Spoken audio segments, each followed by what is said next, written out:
Hi everyone, Michael Alfaro. We're live here on the border of Cambodia and Thailand, and since the peace agreement was reached, the ceasefire, Thailand has continuing to insult President Trump by violating the peace agreement by putting up barbed wire fence and invading the peaceful people that live in this village. And you have to come with me to see this. Look over here. Look at all these innocent people, these children. Akon. Hello. Look at these children here. These children want peace. These children deserve peace. The Thai forces are saying that Cambodians are a threat.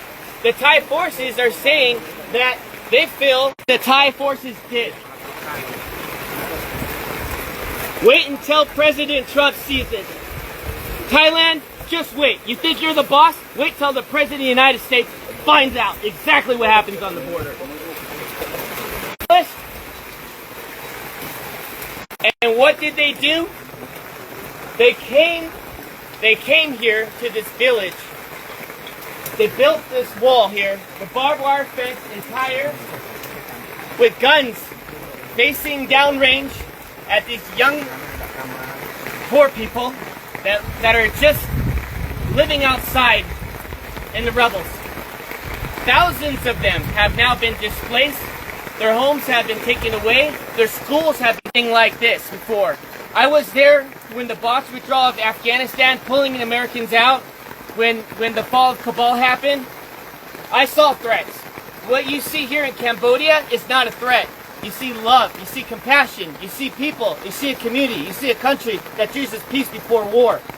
And what Thailand is doing right now is not just a violation of the Paris Peace Accords, it's a violation of President Trump's call to ceasefire.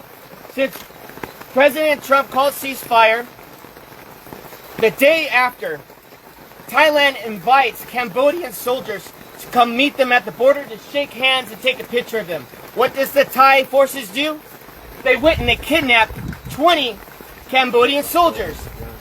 And still today, on day 17, they have yet to release the 18. They only released 2 because one of them was completely disabled and the other one is. They are being very, very silent. And the media has been very unfair here.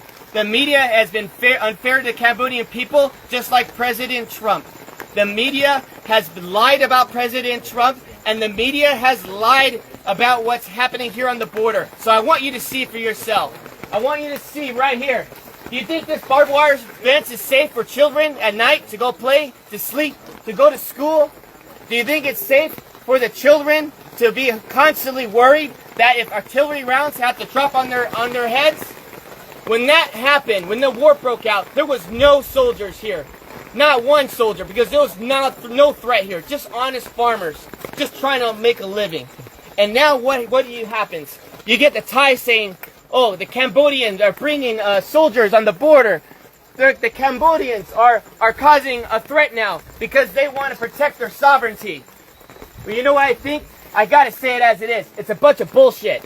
And you know what? Thai forces needs to have some dignity. A home here costs $3,000. $3,000. The average home here in this province, in this village.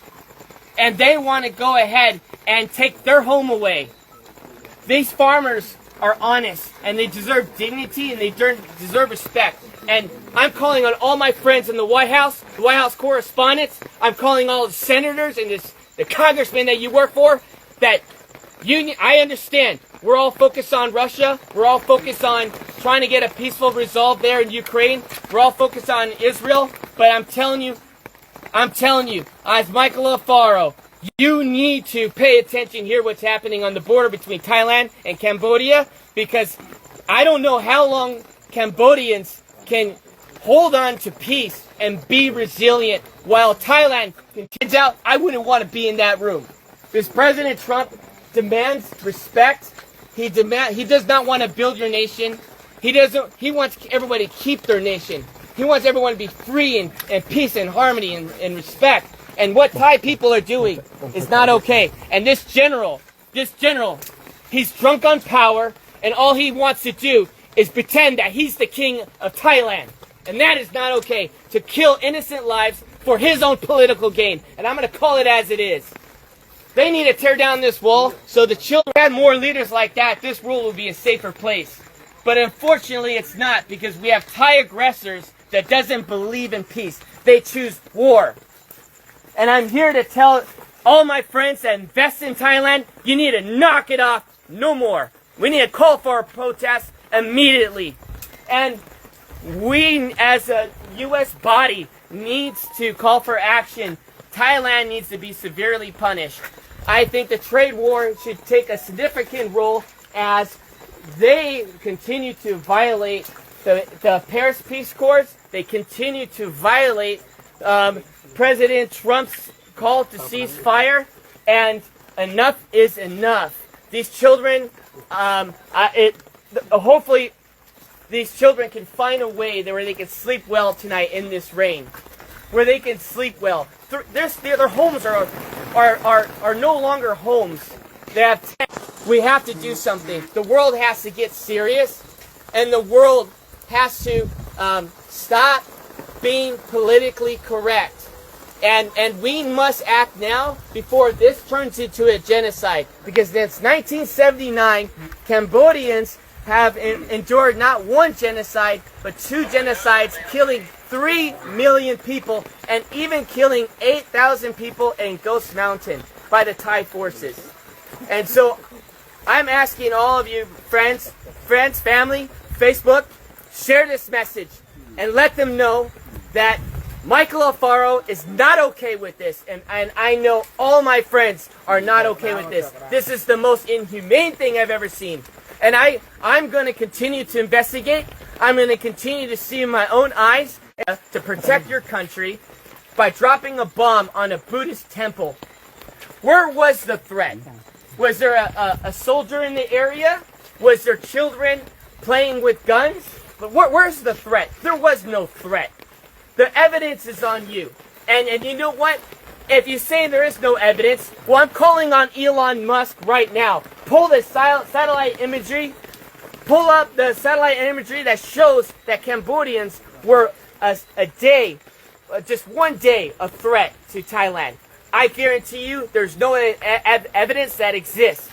There's no evidence that exists. Because if there was, it would have been shown. And so what happened when the bombs were dropped, schools were destroyed, temples were destroyed, people had been displaced out of their homes, what happened was the crimes against humanity. We are not only just going to interview the 18 prisoners, you need to immediately release them. The ICC, this is the reason why President Trump pulled out of the International Criminals Court. Because you have no backbone for any decency in the world. Because if you did, you would press charges not on Netanyahu, you would press charges on Thailand for doing this to children, putting walls up on their soil. Came from. But it got my attention. I called some friends, and everyone was afraid to go to Thailand and Cambodian border. Everyone was afraid. So I said, no, I'm going to go myself and I'm going to figure it out. I also want to say this one more thing. Thailand wants to go and make the accusation that there are mines and ordnance that these Cambodian soldiers are planting. That is a lie. Everybody knows since 1970, United States has dropped these ordnance here, and it's always been here. Everybody knows you come in the country 9 years old, he tells them to go and search these fields, and the Thai soldiers end up stepping on a mine, and they hurt themselves, and they end up killing their own men. And now they want to turn around and blame it on the Cambodians. Well, where's the evidence? Look at the animals. All of you, there's cats in here. There's neighborhood cats. You were seeing it through the tires.